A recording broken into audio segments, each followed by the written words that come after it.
a liderar una nueva realidad, desafiante.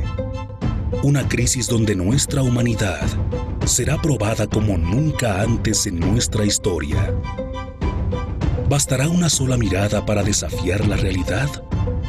¿O necesitaremos una visión humana, reinventada, donde nuestro cambio se consolide en una era digital? En la Unión Social de Empresarios de México, sabemos que nuestro mundo no será igual. Combinamos nuestra experiencia, adaptación y esencia en una sola decisión. CUFOSO, un espacio donde los arquitectos empresariales y sociales han encontrado la oportunidad de impulsar el futuro, donde los valores se han vuelto cimientos, donde somos más los que inspiramos.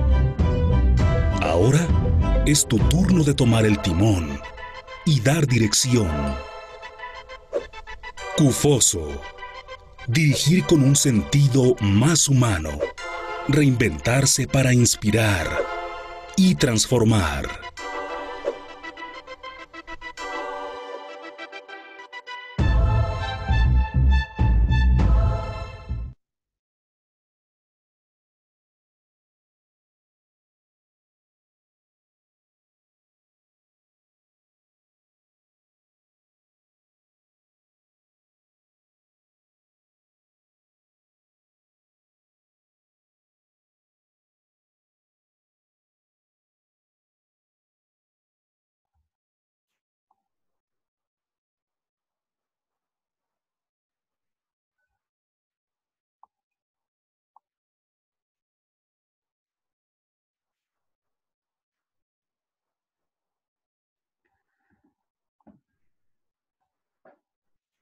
Muy buenas tardes a todos. Es un gusto irlos recibiendo el día de hoy aquí en USEM, en esta conferencia mensual, acompañarlos nuevamente con contenidos.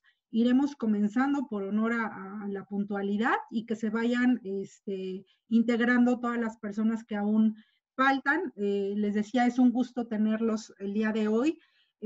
A todas las personas que se conectan de diferentes lugares, no solo de la Ciudad de México, bienvenidos. En esta conferencia del mes de julio tendremos la oportunidad de analizar y concientizar sobre el tema de cuáles han sido los desafíos del combate a la corrupción en América Latina, cuáles están siendo estos sectores de corrupción durante la pandemia, en donde se han agravado ciertos aspectos. Para ellos, pues tenemos el honor de recibir el día de hoy a Gabriela Castellanos. Ella es directora del Consejo Nacional Anticorrupción de Honduras. Bienvenida, Gaby, es un gusto que el día de hoy nos acompañes. Y bueno, comentar también que Gaby el día de hoy nos acompaña, pues también gracias al apoyo y a la ayuda de José Antonio Rosas, director general de la Academia de Líderes Católicos, con quien estamos haciendo un diplomado en conjunto a nivel internacional que también se está llevando a cabo en estos momentos. Bienvenido, José Antonio. Nos acompaña también Emilio Díaz, presidente de USEM Ciudad de México. Bienvenido, Emilio. Y me gustaría darle la palabra un momento a José Antonio para que nos comparta cómo hemos estado viviendo esta gran experiencia que ha sido el diplomado, que en esta ocasión se está llevando a cabo en línea, pero conectados gente de diferentes países y con el tema central de la mujer en la vida pública. Adelante, José Antonio. Gracias, Araceli. Un saludo a todos. Mi nombre es José Antonio Rosas, soy el director general de la Academia Latinoamericana de Líderes Católicos. Somos un centro de formación y una red de centros de formación con presencia en 8 países de América Latina que trabajamos en conjunto con los obispos de la Iglesia Católica para la formación de una nueva generación de líderes latinoamericanos que transformen la realidad política, social y económica. En ese contexto, nos da muchísimo gusto la alianza que hemos hecho, no desde ahora, sino ya desde hace algunos años, con la Unión Social de Empresarios de Ciudad de México, realizando actividades conjuntas, generando sinergia de valor, porque compartimos en gran medida la misma misión. Y en esa medida y en ese contexto es que se está realizando en estos días, esta semana y la próxima, el 6º Diplomado Internacional de Doctrina Social de la Iglesia. El anterior fue realizado en la Ciudad de México, presencialmente, en donde colaboró y participó USEM de Ciudad de México, y ahora, como lo ha dicho Araceli muy bien, es de forma online. Hemos tenido más de 700 postulaciones de más de 30 países, no digo de América, de Europa y de África. Finalmente aceptamos a 370 participantes, entre ellos hay parlamentarias, obispos, dirigentes sociales, que durante 2 semanas estamos profundizando en el tema del feminismo, la mujer, el género, desde la identidad católica. De hecho, me da muchísimo gusto ver que en esta conferencia están participando algunos de los alumnos del diplomado, como Paulina Mendieta, como la propia Luz Chapa, como Mari Carmen Calcaño, entre otros. Nuevamente agradecerle muchísimo a su presidente, a Emilio Díaz, por esta confianza de poder trabajar juntos. Esperamos que no sea esta la última actividad, sino muchas más que podamos estar realizando, y más ahora a través de las plataformas virtuales, no solo para América Latina, sino verdaderamente de impacto a nivel internacional. Y además me da muchísimo gusto poder saludar a una de nuestras exalumnas y profesoras de la academia, Gabriela Castellanos, que presentaba ya a Araceli, que déjenme nada más para introducir. Es una mujer que ha estado al frente del organismo que combate la corrupción en Honduras, arriesgando su propia vida. Su nombramiento no depende del presidente en turno, es un organismo que trasciende a los gobiernos, de la sociedad civil, pero donde está involucrado órganos del Estado, la Iglesia, en un combate a la corrupción en uno de los países y en una de las regiones que sufre más de la corrupción. Y yo he podido ver pues cómo cuando la ha ido a ver a Honduras vive permanentemente con custodios, con militares, porque verdaderamente arriesga su vida en lo que está haciendo, que además se ha vuelto modélico, se ha vuelto modelo en toda la región. No lo digo yo, señalado por organismos internacionales y por la propia Unión Europea, el gran trabajo extraordinario que ha hecho Gabriela Castellanos. Pues nuevamente muchas gracias y que sea provechosa esta conferencia. Muchas gracias, José Antonio. Previo a iniciar, me gustaría justo darle la palabra a Emilio para que también nos dé la bienvenida. Adelante, Emilio. Muchas gracias, Araceli. Bienvenidos sean todos ustedes quienes están conectados a nuestra, en esta nueva normalidad, nuestra comida mensual. Bueno, es comida virtual, obviamente, bueno, tenemos la oportunidad de lo que estamos viviendo actualmente, pero lo más importante es que estemos, si no podemos estar juntos, por lo menos estamos unidos. Y esta unión es la que hace nuestros principios que manejamos en la USEM, de nuestra doctrina social que estamos manejando, y por eso quiero agradecerle mucho a José Antonio. La verdad, gracias por permitirnos participar en todo lo que están llevando ustedes a cabo en el diplomado. Es impresionante. Estuve en la inauguración, tuve la oportunidad de dar unas palabras. La cantidad de personas que están atentas a esto, participando, y en prácticamente la mitad del mundo, vamos a decirlo de esta manera, ¿no? Que están conectados. Y eso es una de las... A todas las tragedias hay que verle también la parte positiva, ¿no? Yo creo que ahora con este desarrollo de la tecnología, por lo que estamos viviendo, nos permite a nosotros como seres humanos voltear a ver las oportunidades y las diferentes opciones que tenemos para irnos desarrollando sin perder nuestros principios básicos, nuestros fundamentos y nuestros valores, ¿no? Y para ello, gracias, José Antonio, por esa promoción que estás haciendo tan fuerte. Y de ahí me guío a Gabriela, a darle las gracias a Gabriela Castellanos por esta oportunidad que tenemos, que está muy ligada a estos valores de honestidad, a estos valores que nosotros promovemos dentro de la organización, que son valores universales que tienen que conservarse, y si todos fuéramos, déjame decirlo así, buenos cristianos, otro gallo nos cantaría, ¿no? Como llamamos en Latinoamérica en este tipo de situaciones. Mensajes como el tuyo, ejemplos como el tuyo, son algo que debemos estar empujando, promoviendo, dando a conocer, porque sí se puede en países como los nuestros, donde la corrupción está muy metida, sí se puede cambiar. Es cuestión de que nos unamos, que estemos juntos ahí y que promovamos estos valores que tenemos dentro de cada uno de nosotros. Sin más, Gabriela, muchas gracias por la oportunidad que nos das de conocerte, de oírte y de pues, recibir tus enseñanzas en este aspecto. Gracias. Gracias, Emilio, y como bien dices, somos la Unión Social de Empresarios de México, y en ese sentido, el mantener la unión como comunidad empresarial y social hoy es muy importante. Antes de darle la palabra a Gabriela, queremos compartir con ustedes algunos de los lineamientos para la conferencia y un par de avisos. le cedo la palabra a Carla Guzmán, nuestra líder de comunicación e incidencia pública. Adelante, Carla. Muchas gracias, Dara. Y bienvenidos a todos ustedes de nuevo. Gracias a todos los socios y aliados y participantes por estar aquí y por continuar con esta formación de líderes y dirigentes con sentido humano. A continuación, les compartiré algunas de las cuestiones técnicas que les ayudarán a aprovechar al máximo su experiencia en línea. Un poco para evitar el ruido ambiental, tendremos cerrados todos nuestros micrófonos. Durante toda la conferencia podrán escribir sus preguntas en el chat, que podrán abrir dando clic en el icono de diálogo que está en el menú inferior de su pantalla. Para facilitar la visualización de las aportaciones en el chat, es importante tener activado el enviar a todos los participantes y panelistas. Las moderadoras retomaremos de ahí las preguntas para comunicarlas a nuestra expositora, en un espacio de preguntas y respuestas que tendremos al finalizar de la conferencia. O bien, si desean realizar una pregunta de forma oral, les pedimos por favor que durante este espacio de preguntas y respuestas levanten la mano dando clic en el icono inferior que aparece al final de su pantalla en una forma de manita. Con ello, nosotros les podremos abrir el micrófono y ustedes deberán dar clic en cancelar, silenciar ahora y podremos cederles la palabra. Ahora bien, ¿qué pasa si me desconecto o no escucho el audio durante la conferencia? De forma natural, el audio deberá salir de sus computadoras o dispositivos.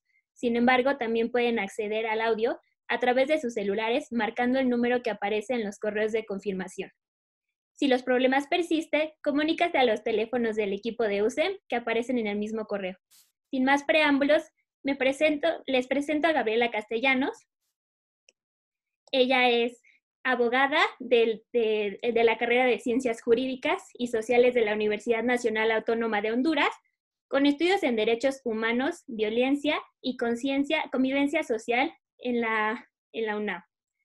También actualmente se desempeña como directora ejecutiva del Consejo Nacional de Anticorrupción, que es una instancia de la sociedad civil en Honduras dedicada a prevenir, disuadir y combatir la corrupción. Durante su gestión, logró la certificación en procesos de desarrollo organizacional como la primera organización de sociedad civil a nivel América Latina en obtenerla.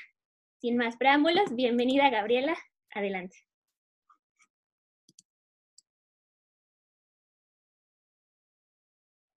Muchísimas gracias, muy buenas tardes, tengan todos y todas. A José Antonio Rosa, amigo, gracias por tu trabajo y gracias por tus palabras. Saludo también al presidente Emilio Díaz, Araceli Valdés, directora de la Unión Social de Empresarios de México, y a cada uno de ustedes. Gracias por estar en este espacio. Yo quiero comentarles rápidamente antes de iniciar la ponencia, y es que cuando tuve esta grata invitación, debo de decir que me motivé muchísimo, pero más allá de la motivación es una disciplina constante y sobre todo una alta responsabilidad. El estar en estos espacios, yo creo que nos conviene a todos, porque todos y todas aprendemos un poco. De nadie es desconocido que este flagelo de la corrupción es un estadio que ha venido a menoscabar la vida y la calidad de vida de todos los latinoamericanos. Y eso es bastante fácil decirlo, pero duro cuando realmente se vive de manera constante lo que hace la corrupción y lo que hace precisamente la impunidad. Agradecerles nuevamente este espacio, el que ustedes me permitan estar acá y poder dirigirme es algo muy importante. No solo como directora del Consejo Nacional Anticorrupción, sino como país en Honduras, que hoy por hoy estamos realmente viviendo momentos difíciles como todo Latinoamérica y como todo el mundo también. Así que, buenas tardes nuevamente, señoras y señores. El día de hoy, a esta ponencia de breves minutos le denominé el negocio de ser decente. En nuestra América Latina tenemos grandes empresarios, hombres y mujeres que han cruzado la historia con la lucha de un mejor porvenir. De la misma manera, hay gente educada, culta e inteligente, pero también hay un vacío, una marca que nos vuelve analfabetos a todos. Es decir, nos falta cultura de integridad. En esto hay un corriente de pensamiento moral cuyos actos son profundamente arraigados en el mejor negocio de la vida, ser honesto, ser digno, el ser decente. Eso debemos de llevarlo en la sangre porque es el ADN de nuestras empresas. Nunca midamos las consecuencias ni la utilidad que nos genere, dado que la ganancia es la rectitud de una generación que seguro hará creer su empresa hasta donde los corruptos no llegan. Porque los años lo único que han logrado demostrar en su perfecta sagacidad para hacerles trampa a sus países. Esto debido a la incalculable nombramiento de empresarios que no reúnen condiciones técnicas ni morales, pues son los que cada nación considera como los futuros paracaidistas de la delincuencia empresarial o como la cuadrilla de cleptómanos administrativos.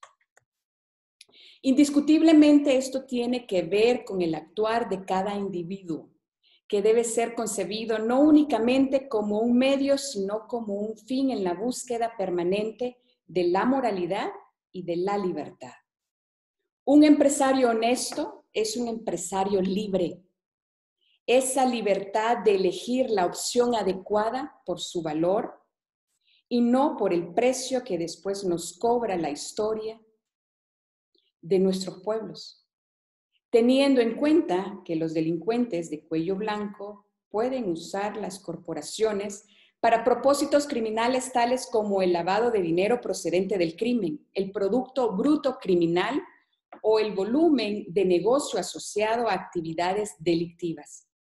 Considerando también que en muchos contextos la oportunidad de cometer delitos se facilita por la protección de las autoridades.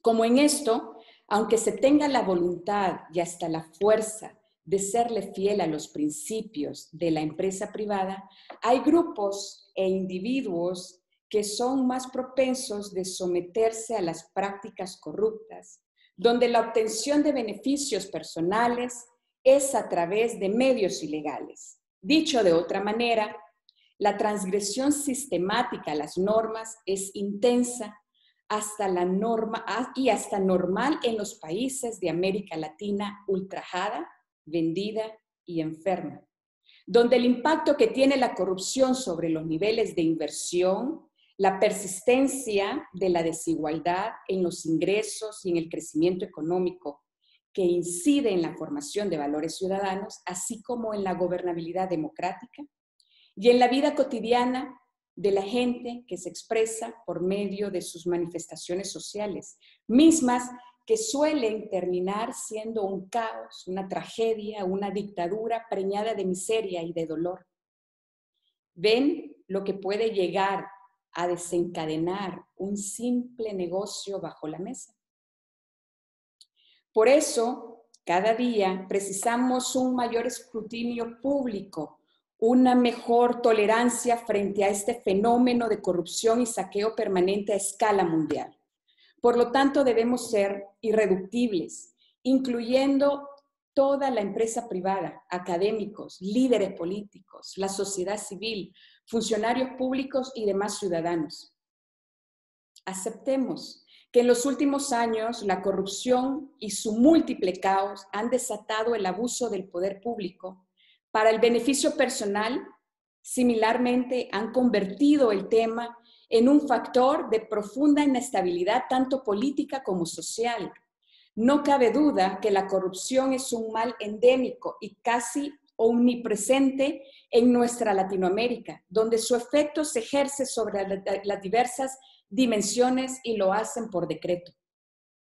El mal ejemplo más vergonzoso de esto es el mayor trama de corrupción en la región que sacudió a empresas públicas y privadas, empezando con el inmigrante alemán Emil Odebrecht, este ingeniero, cartógrafo, que sentó las bases sobre las que un nieto suyo fundó la empresa constructora, que más tarde se convertiría en el foco de la corrupción continental.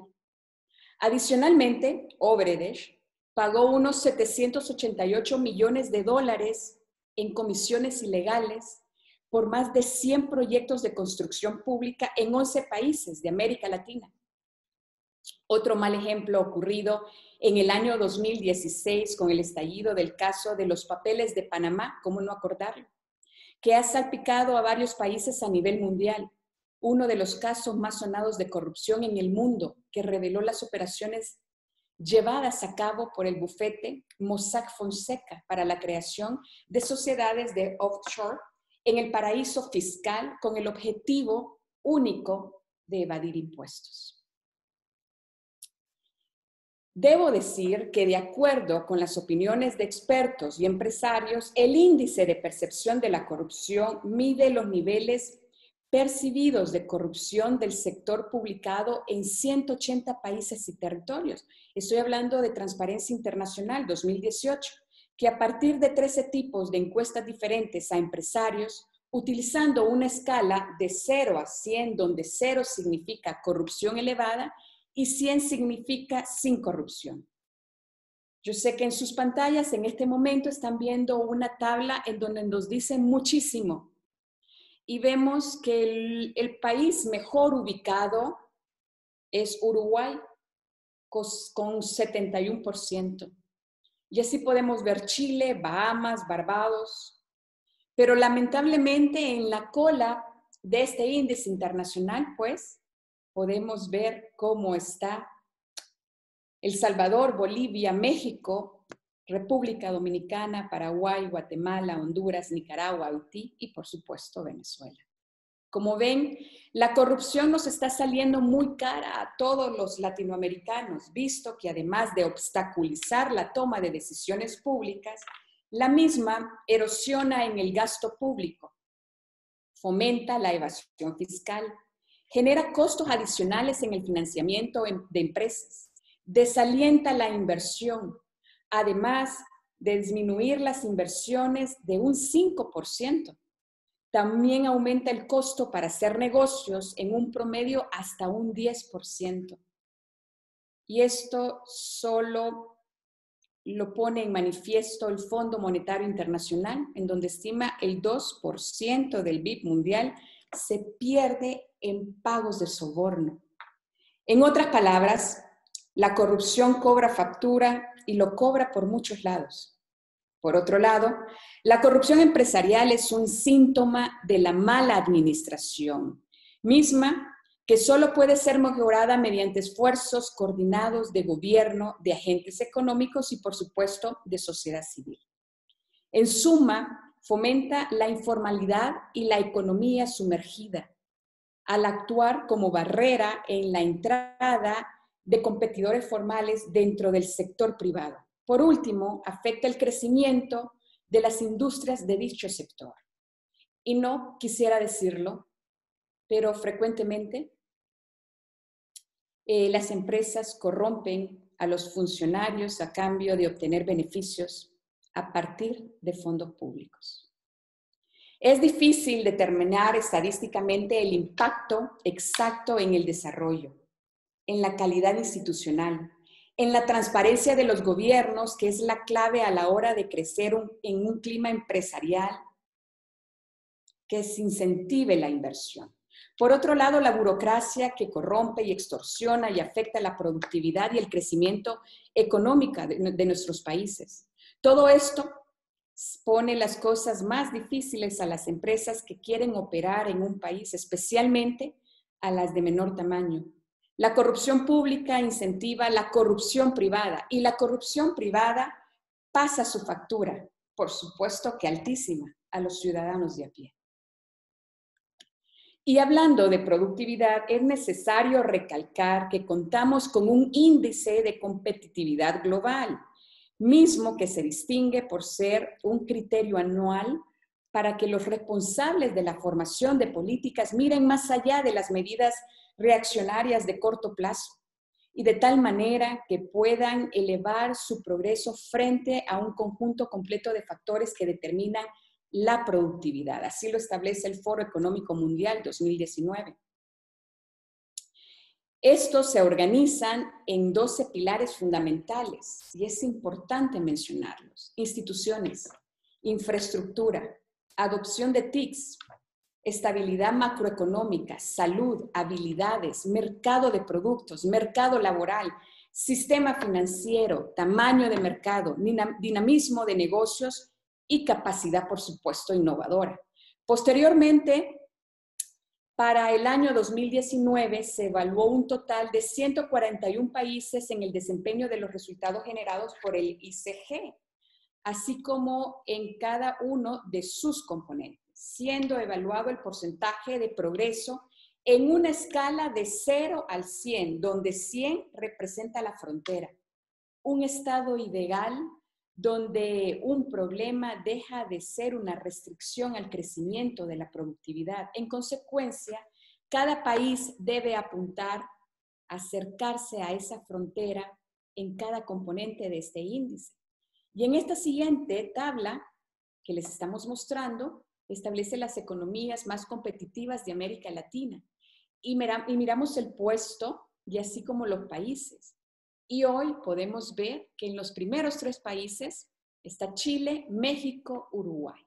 Posteriormente Colombia, Costa Rica, Perú, Panamá, Brasil, Argentina y Ecuador. Pero si seguimos en esta lista, pues no vamos a encontrar cosas buenas. Tal y como muestra esta infografía de Estática 2019, Chile se ubica en ese puesto 33 de los 141 países evaluados, ocupando el puesto número 1 en Latinoamérica, con un puntaje de 75 sobre un máximo de 100 puntos. México y Uruguay se ubica en la segunda y tercera posición de este ranking regional, con 64,9 y 63,5 puntos respectivamente. Además, Colombia logró ese año el 4º lugar, superando en este momento a Costa Rica. Estamos, señores, señoras, en plena revolución tecnológica. Cada vez es más difícil ocultar las prácticas deshonestas, tanto de servidores públicos como de ejecutivos privados, que nos permite accionar nuestras alertas. Este descontento también es una señal de que nuestras democracias están madurando y de que nuestras instituciones hoy operan con mucha más independencia. Lo explicaba el presidente del Banco Interamericano de Desarrollo, Luis Alberto Moreno, ante una audiencia de empresarios y mandatarios durante la tercera Cumbre Empresarial de las Américas. La revolución digital, que la ha dado tanta visibilidad a la corrupción, también nos ofrece nuevas herramientas para combatirlo. Lo decía Luis Moreno en el año 2018 en Lima, Perú. La pandemia de la corrupción se debe discutir desde el sector privado para enfrentarla de manera creíble. Yo repito esto. La pandemia de la corrupción se debe de discutir desde el sector privado para enfrentar de manera creíble el problema. Habrá que crear normas, por supuesto, y sistemas para arreciar contra este mal de manera sistemática, pero también debemos hacer reformas estructurales a los sistemas de contratación privada, simplificar para mayor transparencia administrativa e implementar políticas internas que prohíban contribuciones políticas ilegales, como los sobornos o la entrega de obsequios a funcionarios públicos. Más información, más honradez y menos impunidad. La gente está pidiendo cuentas y esas cuentas deben de ser claras. Ustedes, la empresa privada, siempre ha sido una solución, no un obstáculo para la eficiencia del sistema democrático. Es hora de retomar las banderas y cambiar los escenarios podridos del poder político que cada día amenaza los principios y valores de las democracias, socava el Estado de Derecho y corrompe las nociones de desigualdad, de justicia y también de transparencia, al mismo tiempo que destruye las instituciones y la sociedad, que se pierde la confianza y que acelera los alcances del caos social, que acaba de una vez por todas con lo que ustedes hoy representan, que es la empresa privada. No permitamos que la corrupción se institucionalice en el país. Lo ideal es crear empresas que mantengan e incrementen el valor patrimonial y la rentabilidad de las mismas, que permitan el acceso a esquemas de financiamiento nacional y por supuesto que internacional, de primer nivel, en condiciones preferentes, que generen relaciones de largo plazo, de alta confiabilidad con sus clientes, que desarrollen cadenas productivas con los proveedores de alto valor agregado, que fortalezcan la relación con las autoridades, que generen un clima de labor, de respeto, de transparencia, de compromiso, de hacer las cosas de manera correcta, que controlen y que mitiguen los riesgos legales, financieros, corporativos de las campañas, de las compañías, que enfoquen a la empresa hacia un modelo de gestión predictivo, pero también preventivo, y que obtengan resultados considerablemente más positivos en auditorías, inspecciones y verificaciones. Conviene subrayar que el Índice de Estado de Derecho del 2020 presenta un panorama de 128 países al asignar puntajes y ranking para 8 factores: límites al poder gubernamental, ausencia de corrupción, gobierno abierto, derechos fundamentales, orden y seguridad, cumplimiento regulatorio, justicia civil y también justicia penal. El fortalecimiento del Estado de Derecho es un objetivo prioritario para los ciudadanos, para los gobiernos, para los donantes, para ustedes como empresarios y para las organizaciones de sociedad civil en todo el mundo. Este índice está diseñado para una audiencia amplia que incluye tanto a legisladores, organizaciones de la sociedad civil, académicos, ciudadanos, profesionales del derecho, entre otros. La intención del mismo es que sea utilizado como un diagnóstico para identificar las fortalezas y las debilidades de cada país, así como para fomentar políticas públicas, guiar el desarrollo de programas y sustentar la inversión para el fortalecimiento del Estado de Derecho a nivel nacional e internacional. Vean ustedes, la siguiente tabla muestra los puntajes generales y las clasificaciones del Índice de Estado de Derecho del presente año en América Latina. Las puntuaciones van del 0 al 1, en donde 1 indica la máxima adhesión al Estado de Derecho. Nuevamente, vemos acá a Paraguay, Costa Rica, Chile, Barbados, pero ya tanto en la nota roja, por así decirlo, podemos comenzar nuevamente con Venezuela, Bolivia, Nicaragua, Honduras, México, Guatemala y República Dominicana. Debemos de estar claros de separar la política y lo económico para no mezclar los negocios privados con lo político. A fin de cuentas, esta práctica se va convirtiendo en privatizar, hacer concesiones que influyan en las decisiones públicas, a su vez, que estimulen prácticas en las que los actores de la iniciativa privada ocupen cargos en el sector público para apoyar desde ese mismo espacio al sector privado.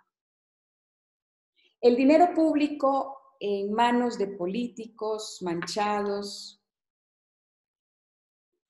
vuelven a darse en negocios privados. Este oportunismo del sector privado sobre el público deja consecuencias que no son solo económicas, sino que también políticas, con daños incalculables en América Latina.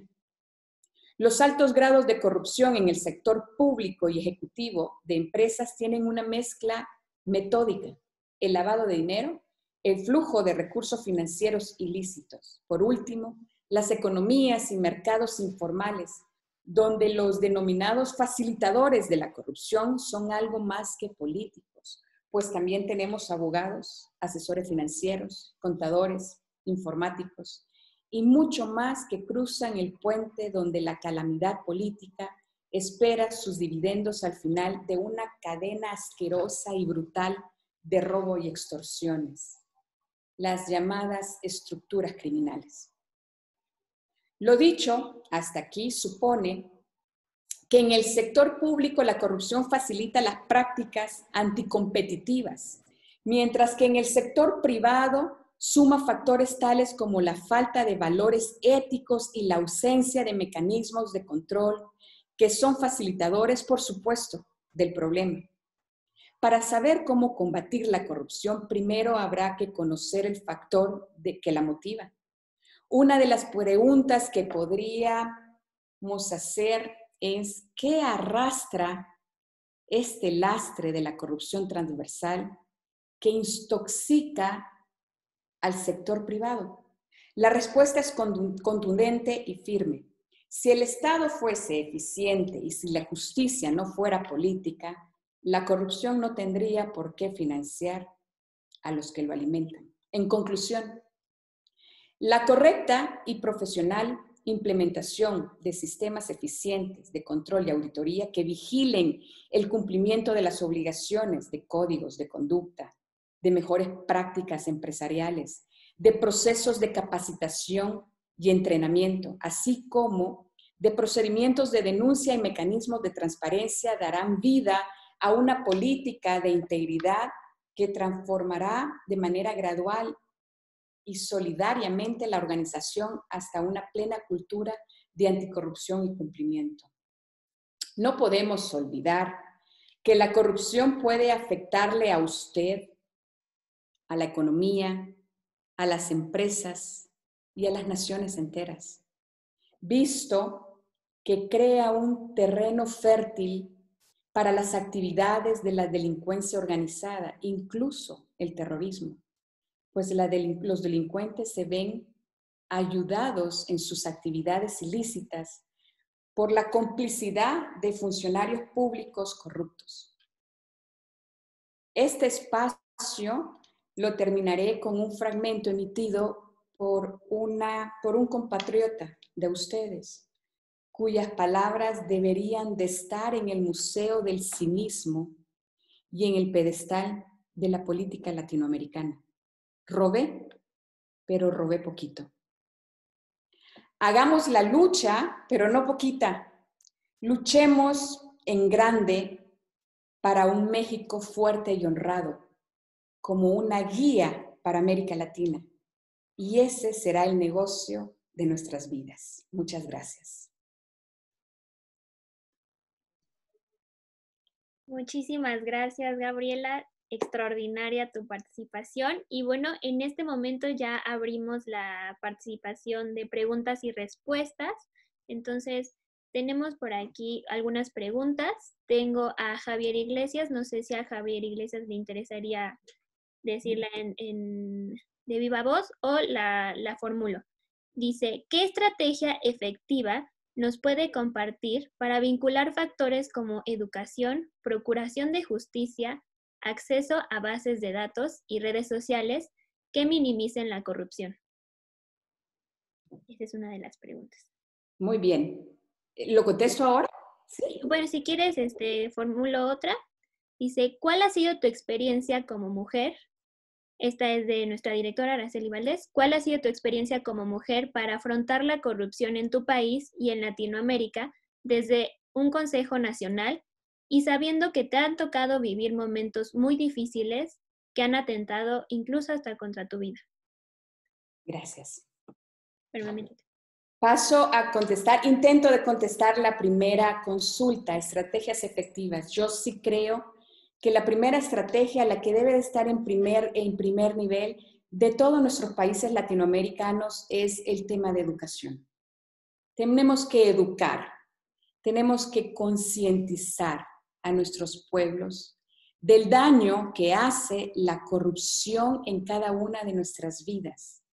Y el llevar esto a la educación y posteriormente hacer al ciudadano consciente trae grandes beneficios, porque no solamente les estamos dando una herramienta del saber, sino que mucho más allá le estamos diciendo cómo pelear contra todos esos males. No podemos vincular el binomio perfecto entre corrupción e impunidad. Y esto lo vemos en nuestros países porque no se le presta atención a todos estos factores tan relevantes que todos inician nuevamente en temas de educación. Nosotros, como el Consejo Nacional Anticorrupción, hemos tomado diferentes caminos y sabemos que el tiempo nos ha dado la razón.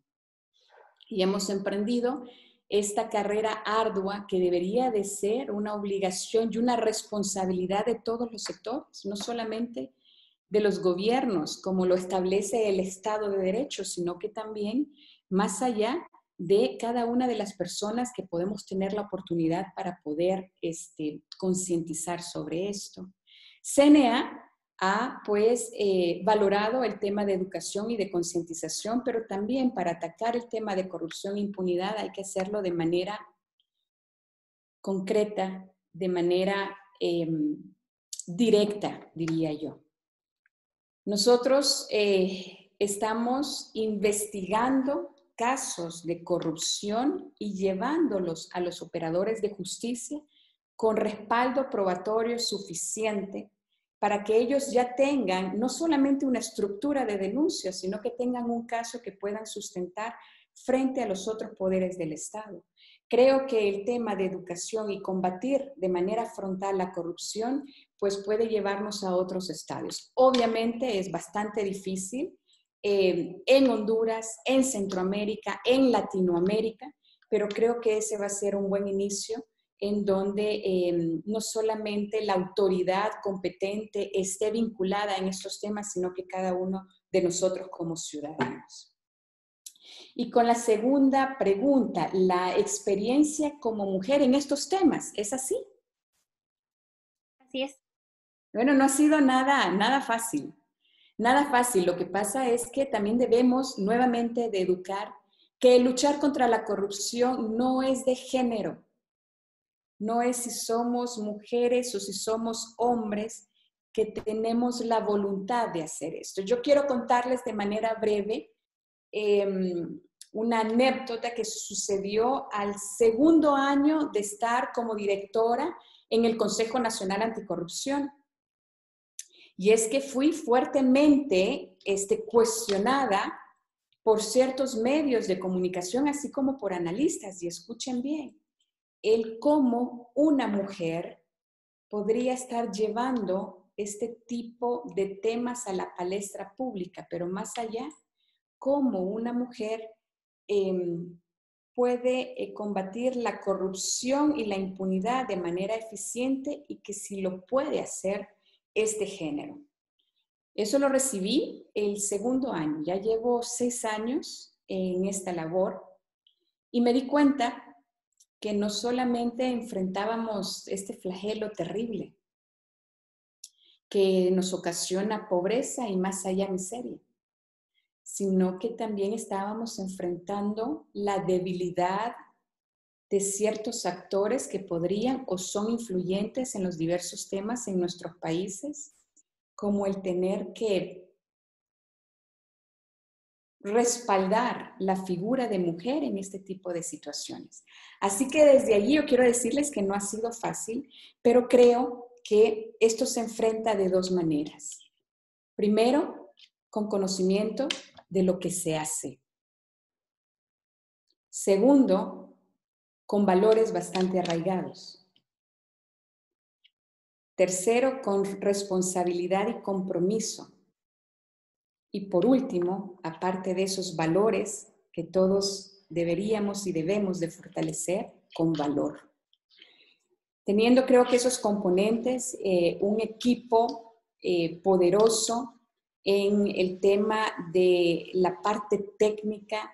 Yo creo que se enfrenta, no fácil, pero sí se hace una labor digna, una labor comprometida y una labor responsable. Yo debo decirlo que luchar contra la corrupción en el país de ustedes, en mi país, en toda América Latina, no es un trabajo común. De hecho, hace tiempo atrás yo decía, es un sacrificio. Hoy lo entiendo mejor como una mujer cristiana católica, que es un apostolado.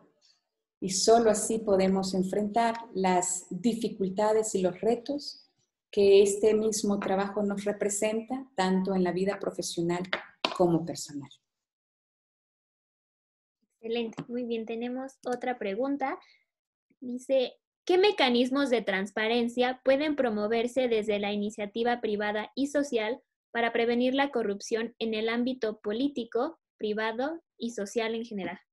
Me gusta muchísimo la pregunta, pues porque nosotros el día de hoy tenemos como CNA un gran proyecto que está haciendo un cambio importante en nuestro país y que ya ha sido solicitado los lineamientos de ese proyecto en otros países de Centroamérica. Y decirles, hemos escuchado de este nuevo término de empresas transparentes.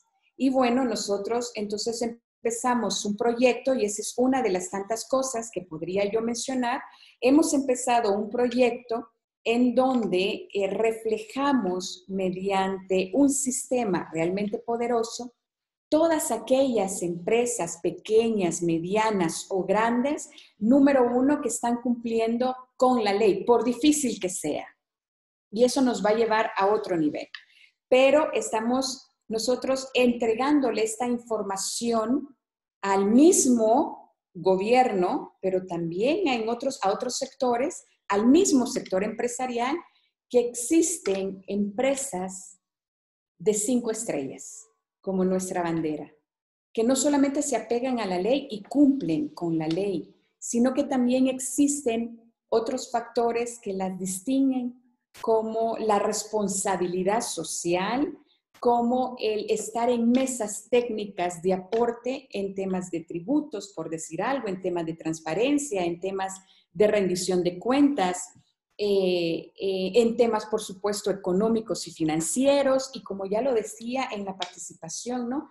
En todas esas 12 pilares que ya establece uno de los indicadores, que no solamente se está esperando que el gobierno genere una política pública desde ese estadio, sino que también las empresas o sociedad civil, obviamente calificada, podrán estar presentando al gobierno estas políticas públicas que están medianamente o que existen en ausencia. Ese por un lado. Luego, nuevamente debo de reiterar el tema de educación. Nosotros hoy hemos emprendido una labor con un grupo de empresas fuertes en donde estamos trasladando mucho conocimiento sobre democracia, gobernabilidad, transparencia, rendición de cuentas, institucionalidad a los diversos sectores. Y empezamos educando desde los niveles de escolaridad y de manera consecuente.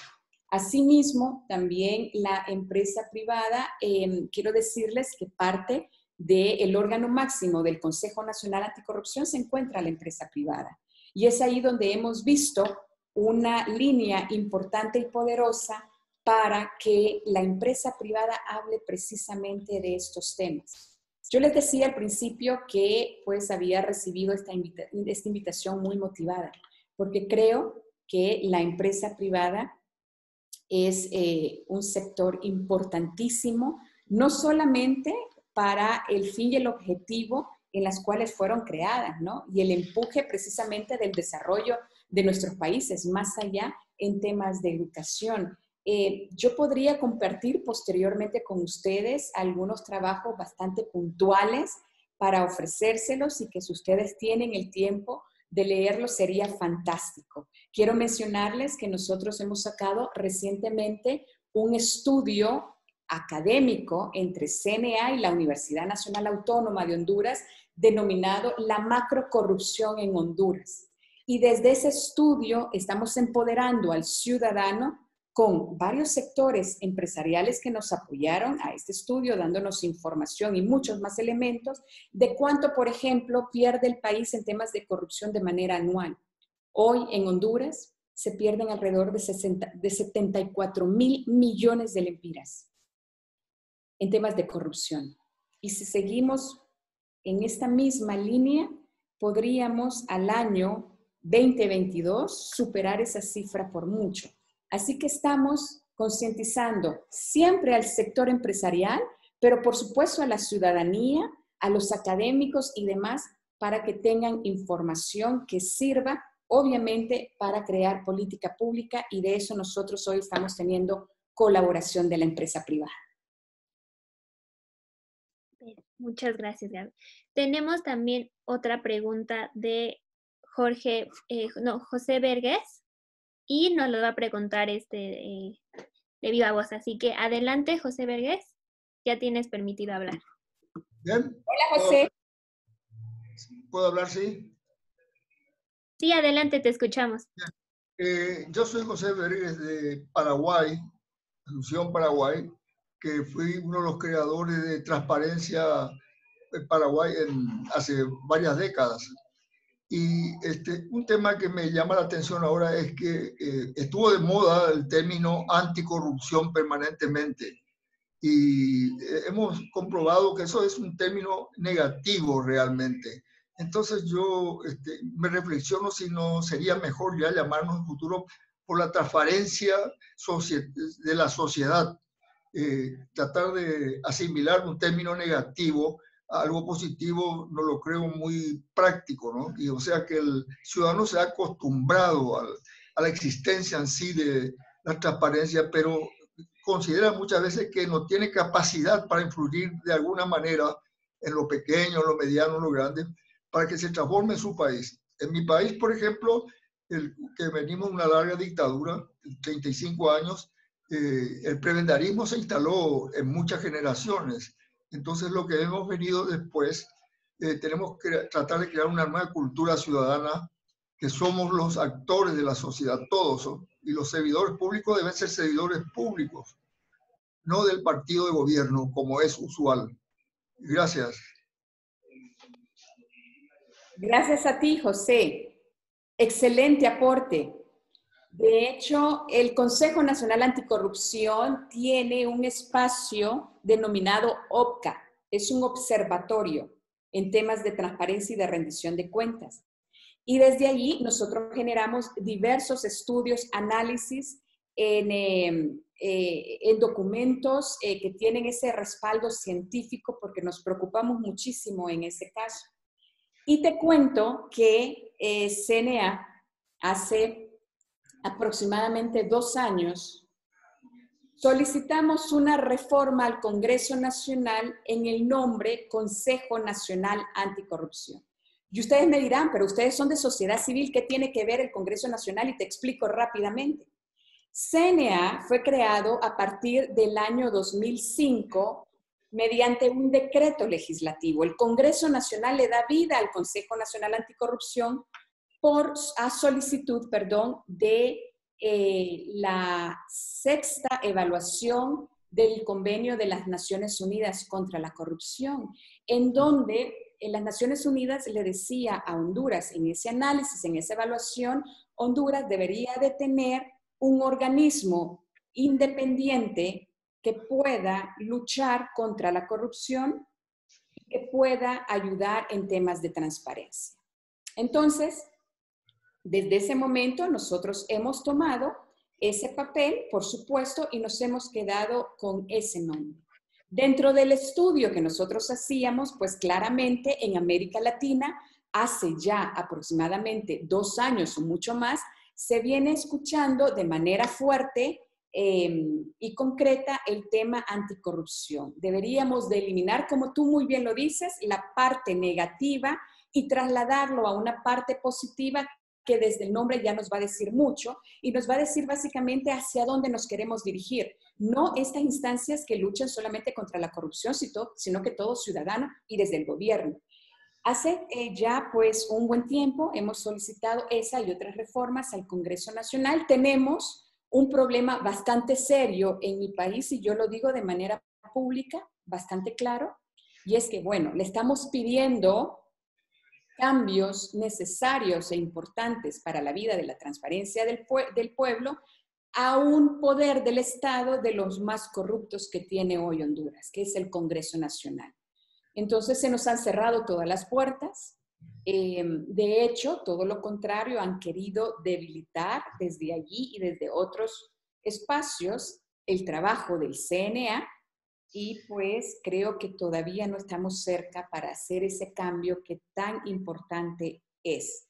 Pero decirte que vamos a seguir luchando sobre eso, vamos a seguir fundamentándonos de manera clara por qué se requiere ese cambio del nombre, pero más allá los requerimientos que ya necesitamos desde el Consejo Nacional Anticorrupción para combatir la lucha. Hemos visto, José, muchos ejemplos. Por ejemplo, en Colombia tenemos, ellos tienen un observatorio de la transparencia que está íntimamente ligado al Poder Ejecutivo, pero entendemos todo lo que pasó para poder llegar a ese tema de observatorio de la transparencia. Lamentablemente, debo de decirlo que hoy CNA, como organización de la sociedad civil, entregando información que respaldo en temas de corrupción, es la única instancia en toda América Latina. No tenemos un par, lamentablemente, haciendo el trabajo que nosotros hacemos. Y entonces por eso, cada vez que queremos alcanzar nuevos estadios con nuevas disposiciones, el que el Congreso Nacional no solamente pueda reformar la ley del Consejo Nacional Anticorrupción, sino que también hemos solicitado la reforma a un código penal, a un código procesal penal, a una ley de transparencia y acceso a la información, se nos hace bastante difícil porque no existe jurisprudencia, pero nosotros estamos realmente comprometidos que por más que cueste, lo vamos a alcanzar. Esperamos que sea más cerca que lejano. Gracias, José. Muchas gracias. Gracias, Gaby. Tenemos una más de Ricardo Cabrera. ¿Cómo luchar contra el tipo de corrupción que está dispuesta a atentar contra la vida de las personas? Repíteme la pregunta, por favor. ¿Cómo luchar? Sí. ¿Cómo luchar contra el tipo de corrupción que está dispuesta a atentar contra la vida de las personas?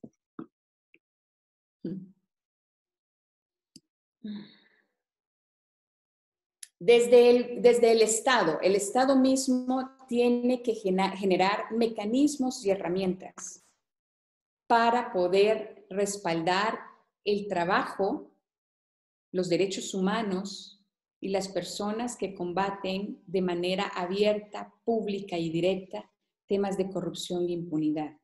Lamentablemente, tenemos en la América Latina procesos bastante endebles, muy frágiles, muy débiles, ¿sí? Yo puedo contarles rápidamente 1, 2 o 3 ejemplos, empezando por Honduras.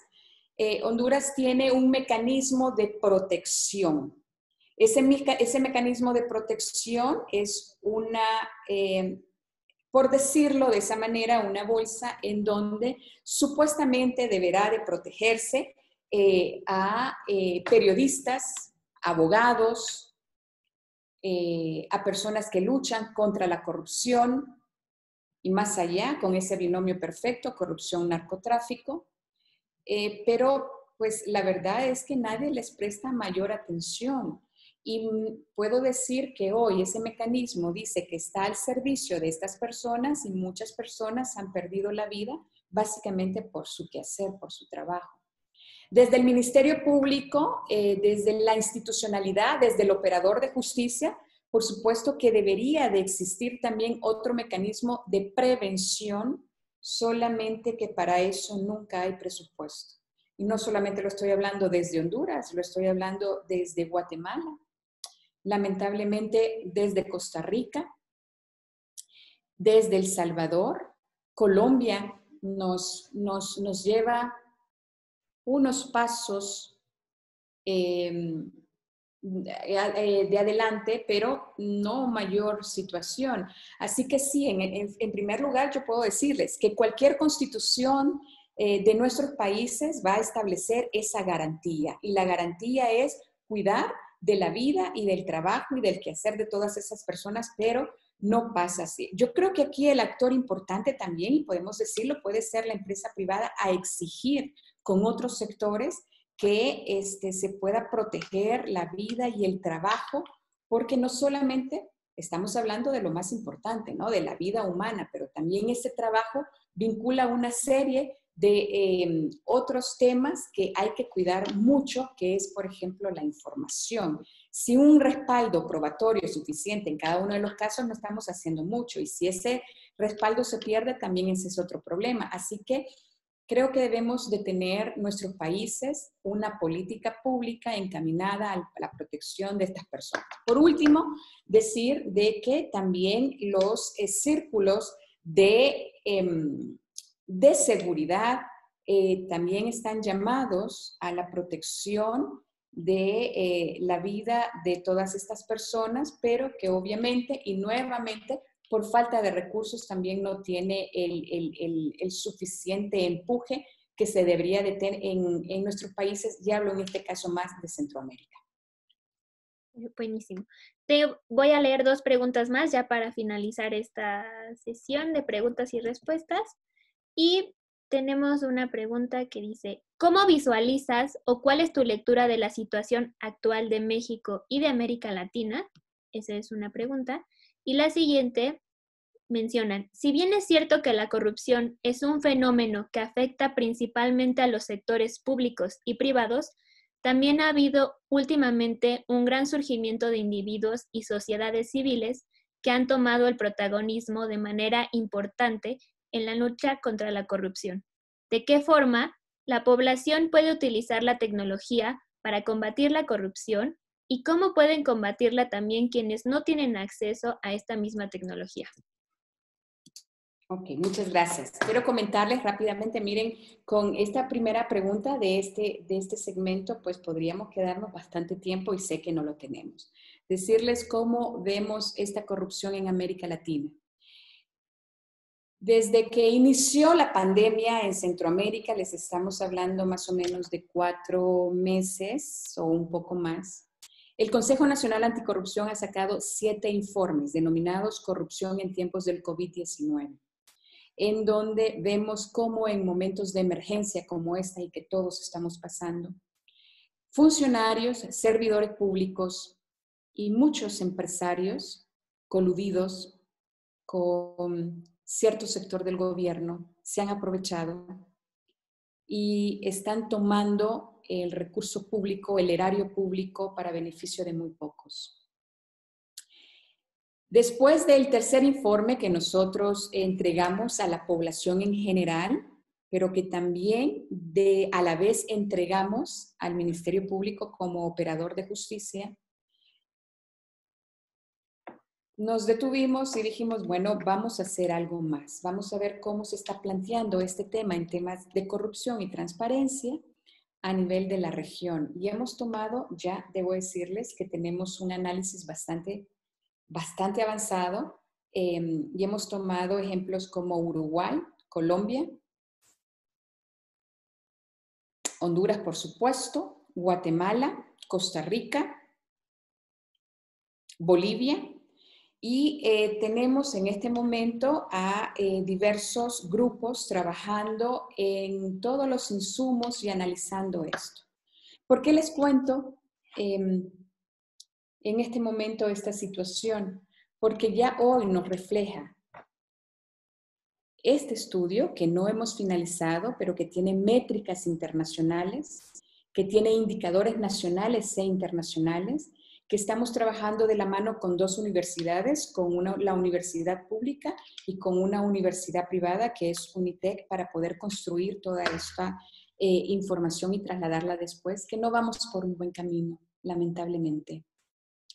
Lo decía en los primeros minutos de la intervención, los países no están enfocados a contrarrestar la corrupción como debe de hacerse o como nosotros creemos que debe de hacerse. Hoy, cada vez estamos viendo cómo las estructuras de poder se transforman fácilmente en redes de corrupción e impunidad.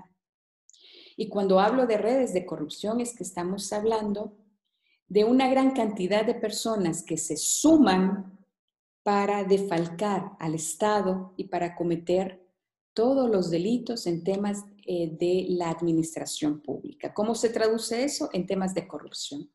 Malversar caudales públicos, cohecho, fraude, abuso de autoridad, violación a los deberes de los funcionarios y todos los demás delitos que en América Latina pues estamos hablando de casi lo mismo.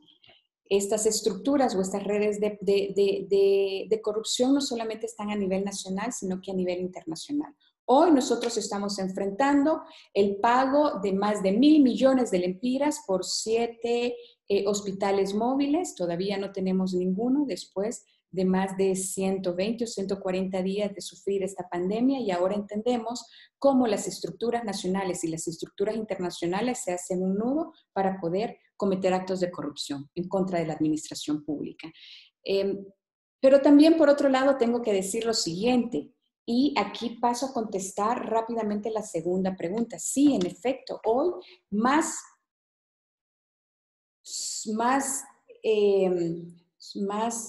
personas de América Latina se están volcando y están luchando contra la corrupción.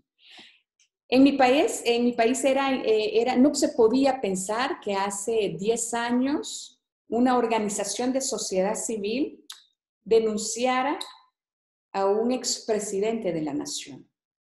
Y lo hicimos. No se podía pensar que se denunciara a una ex primera dama que hoy está pagando en cárcel 58 años con una denuncia del Consejo Nacional Anticorrupción. No se podía pensar que sociedad civil podía tener la expertise y la capacidad posiblemente igual o mayor de las capacidades que tiene un ministerio público para denunciar con pruebas fehacientes a un magistrado de la Corte Suprema de Justicia o a un exdirector de la empresa nacional portuaria, o tanto como no hemos hecho, hay un cambio.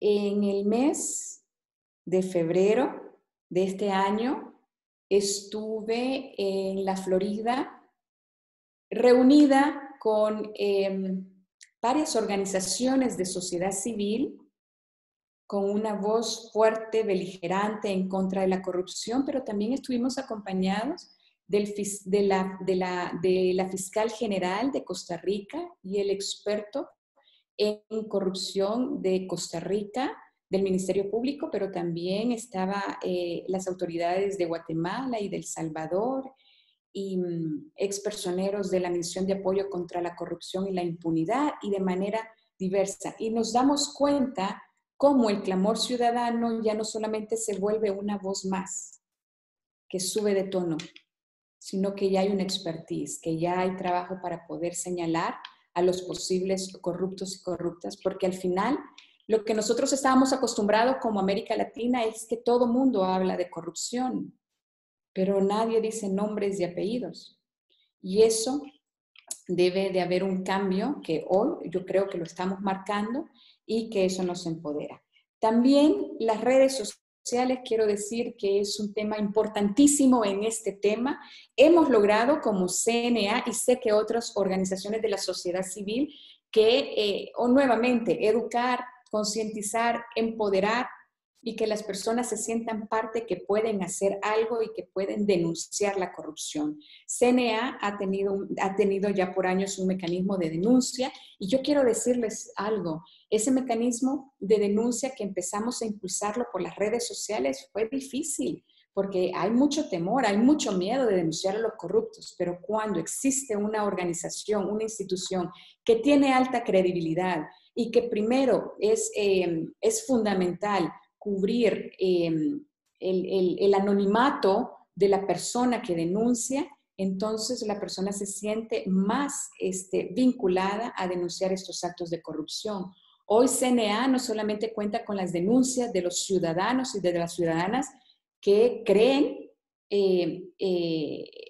saber de un acto de corrupción o que conocen de un acto de corrupción, sino que puedo decirles que después de 6 años de trabajo arduo, pues nosotros tenemos a servidores públicos denunciando la corrupción a lo interno de sus instituciones. Hemos tenido a jueces y a fiscales denunciando en CNA lo que sucede a lo interno. Hemos tenido también otros altos cargos de la vida pública como funcionarios y servidores públicos denunciando la corrupción. Ese ha sido un mecanismo en temas de redes sociales. Hemos impulsado campañas que les cuento que hace menos de un mes, por medio de una campaña fuertísima, hemos parado la entrada en vigencia del nuevo Código Penal que nosotros le denominamos de la impunidad, porque era un documento, era un código tan importante para el país, pero que realmente estaba blindando a corruptos o corruptas que ya estaban siendo señaladas o que podrían ser señaladas en otros casos y que ellos lo saben. Es poderosa las redes sociales si las sabemos usar con tremenda responsabilidad. Muchas gracias, Gaby. Sin duda, como parte de la sociedad civil, como parte del sector empresarial, muchísimo tenemos que hacer y muchísima tarea, muchísimo compromiso, porque esto es gigante y impacta en el crecimiento económico de nuestro continente.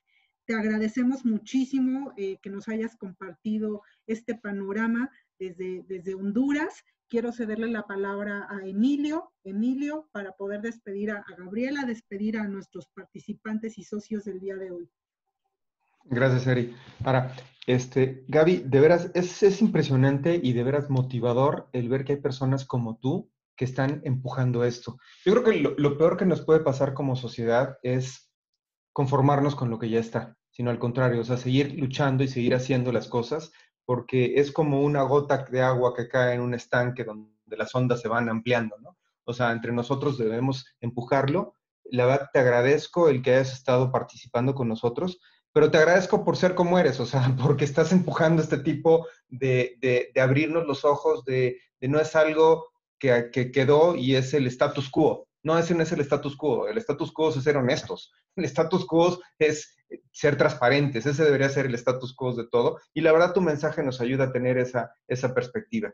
Gracias de nuevo y gracias por estar con nosotros y transmitir esto también a compañeros, vecinos, compatriotas prácticamente de Latinoamérica que estamos en esto, ¿no? Muchas gracias, Gaby.